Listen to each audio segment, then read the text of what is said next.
Apalagi kemudian kalau di masjid, banyak kadang orang, walaupun orang-orang masjid, banyak yang tidak sesuai hati dia. Oh, saya benci dengan pengurus itu, saya benci dengan si anu itu. Kalau sudah bersalaman, jadi kita sedendam-dendamnya kita dengan orang, Pak, harus ada hati kita membuka diri, ya. Kapan saya harus bersalaman dengan dia? Kapan saya harus bertegur sapa dengan dia? Dia saudara kita.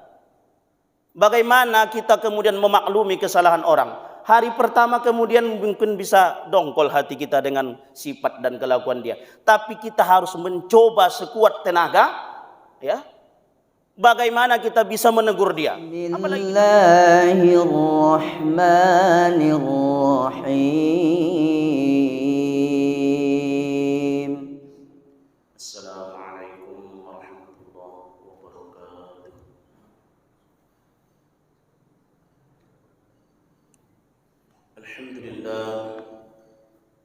Alhamdulillahi rabbil alamin.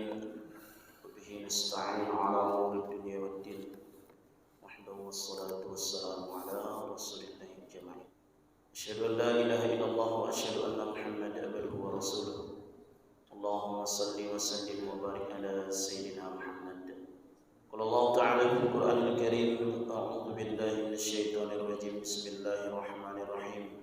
Ya ayyuhalladzina amanu taqullaha haqqa tuqatih wa la tamutunna illa wa antum muslimun. Pada kesempatan kali ini kita membahas, begitu sudah selesai berdoa, maka kemudian sebahagian itu salam-salaman sesudah sholat dan sesudah berdoa, salam-salaman. Maka kemudian Bapak Ibu yang dirahmati Allah Subhanahu wa taala,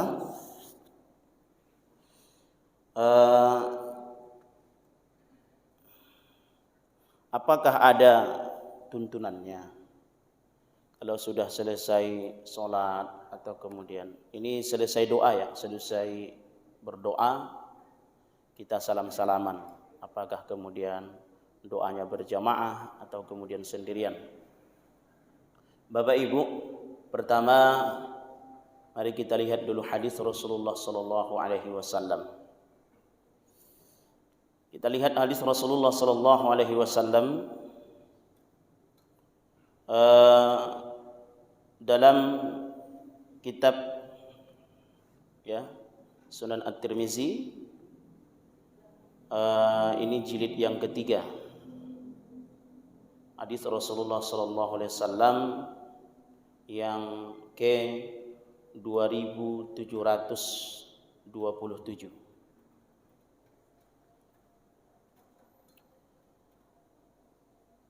Anil Bara' bin Azib qala Rasulullah sallallahu alaihi wasallam, hadisnya, ma min muslimaini yaltaqiyani fayatasafahani illa ghufira lahuma qabla ay yaftariqa. Tidaklah dua orang muslim bertemu lalu kemudian mereka bersalaman, maka kemudian Allah Subhanahu wa taala akan mengampuni dosa mereka sebelum mereka berpisah. Hadis ini diriwayatkan oleh Imam At-Tirmizi dan kemudian beliau mengatakan hadis ini adalah hasan, statusnya hasan. Bapak Ibu, inilah kemudian yang menjadi dalil bagi orang ketika selesai sholat berjamaah, kemudian ada kemudian doa, mereka bersalam-salaman sesudah berdoa.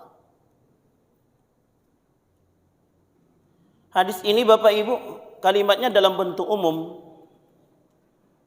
artinya tidak dijelaskan pada waktu-waktu tertentu, tidak disebutkan pada tempat-tempat tertentu. Maka kemudian tentu diperbolehkan ketika bertemu, ya. Ketika sudah selesai berdoa, iya juga. Apakah selesai berdoa itu juga dikatakan sebagai yang bertemu? Iya, bertemu juga. Maka kemudian tidak dikhususkan kalau dia pada selesai doa, sesudah selesai sholat lalu kemudian berdoa bersalam-salaman, maka kemudian tidak ada masalah. Karena hadisnya sudah jelas, tidak dikhususkan pada waktu-waktu tertentu. Lagian ketika sudah selesai berdoa, itu kan bukan pada waktu sholat. Kalau waktu sholat iyalah, maka kemudian tentulah tidak diperbolehkan. Tapi kalau sudah doa bersama, lalu kemudian atau doa sendiri, maka itu diperbolehkan saja. Maka kalau kita lihat Bapak Ibu, dalam beberapa masjid, itu banyak mereka mengamalkan, ya, di mana saja, ya, di masjid-masjid itu mereka mengamalkan. Begitu sudah selesai doa, maka imam menutup. Wassallallahu ala sayyidina Muhammadin nabiyil ummihi wa ala alihi wa sahbihi wa barik wa sallam. Walhamdulillahi rabbil alamin. Di sebagian tempat taqabbalallahu minkum. Salam-salaman tuh Pak. Di sebagian tempat yang lain, wassallallahu ala sayyidina Muhammadin nabiyil ummihi wa ala alihi wa sahbihi wa barik wa sallam. Walhamdulillahi rabbil alamin. Allahumma salli ala Muhammad ya Rabbi salli alaihi wa sallam. Allahumma salli. Itu kan sering tuh Pak, tempat-tempat itu tertentu ya. Mereka berdiri, lalu kemudian salam-salaman, membaca sholawat. Maka bagus, tidak ada masalah. Lalu kemudian, itu kan tadi hadisnya bersifat umum, tidak dikhususkan pada tempat. Orang sudah selesai salam, baguslah.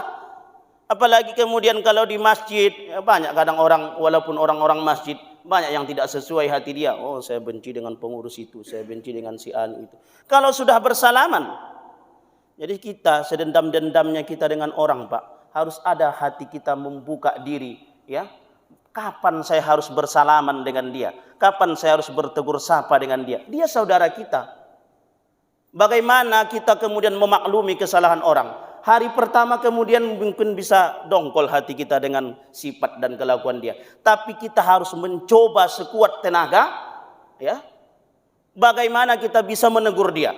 Apalagi kita sholat, sama-sama berjamaah, sama-sama sholat, tak bertegur sapa. Nah, ini kan masalah ini Pak. Siapa yang bermasalah? Kalau orang tidak mau bertegur sapa, hatinya sebenarnya yang tak mau bersalah. Yang tak mau memaafkan orang lain, berarti hatinya yang bermasalah itu Bapak Ibu. Maka cepat-cepat memaafkan orang lain. Momennya terkadang itu ketika selesai sholat berjamaah, Allahumma sholli ala Muhammad. Itu salam-salaman Pak. Pertama mungkin salamannya agak memaksa kan, tapi kemudian kedua besok kan saling bertegur sapa. Itu bagus itu Pak. Ternyata Bapak Ibu, salam-salaman ini juga ternyata ada dahulu ya. Ada. Mari kita lihat. Di masa apa? Di masa Imam Nawawi rahimahullah ta'ala. Selesai sholat berjamaah, lalu kemudian mereka salam-salaman. Ada. Mari kita lihat Bapak Ibu. Dalam kitab Al-Majmu' Syarah Al-Muhadzab, Imam An-Nawawi rahimahullah ta'ala, dalam juz yang keempat ya, dalam kitab saya, maka kemudian halaman 478. Wa amma hadhihi al-musafahatu al-mu'tadatu ba'da salati subuh wal asar. Kata Imam Nawawi, dahulu di masa kami. Berarti Imam Nawawi tahun berapa itu Pak? Ya tahun 600-an lah ya, lebih kurang ya. 600-an Hijriah. Dahulu itu di masa kami itu selesai sholat, itu mereka salam-salaman. Selesai sholat, doa bersama, lalu kemudian salam-salaman. Pada sholat apa itu? Pada sholat subuh dan asar. Ternyata hanya sholat subuh dan asar saja. Berarti maghrib, tidak salam-salaman, hanya zikir saja, doa, kemudian isya juga begitu. Tapi kalau subuh, di masa Imam Nawawi itu, ya, itu kemudian mereka salam-salaman. Asar juga mereka salam-salaman. Masya Allah tuh Pak ya. Nah, ini Imam Nawawi yang ngomong ini Pak, bukan saya. Kalau saya siapalah ya kan. Ini Imam Nawawi rahimahullah ta'ala, diterima keilmuannya di semua kalangan. Rujukan dari mazhab Syafi'i. Lalu kemudian Bapak Ibu, ini disebutkan juga. Yustahabbu taqbilul yadir rajul as-salih, rajulis salih, was-zuhud wal alim. Ini juga dianjurkan, kata Imam Nawawi, Untuk apa?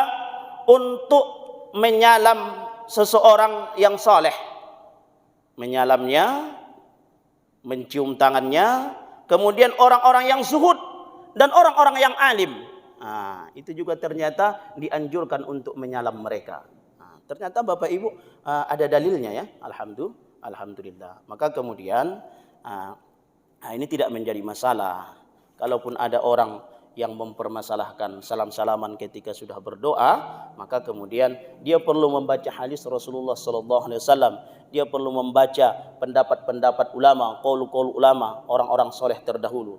Bahkan, ini kalau kita kupas nanti sampai selesai Bapak, hadis Rasulullah sallallahu alaihi wasallam jelas tentang riwayat Imam Al-Bukhari tentang salam-salaman sampai kemudian salam cium tangan. Itu dilakukan oleh orang-orang terdahulu kepada Rasulullah sallallahu alaihi wasallam. Dan itu juga bukan syirik. Nah, itu bukan syirik, Pak. Dari mana syiriknya? Tuh, Nabi Adam alaihissalam. Siapa yang bersujud kepada dia? Siapa Bapak Ibu? Malaikat. Iblis yang tidak mau. Siapa lagi? Yusuf alaihissalam. Beberapa saudaranya dan kemudian dalam mimpinya bintang-bintang itu bersujud kepada Nabi Yusuf alaihissalam. Loh, apakah kemudian itu syirik? Bukan.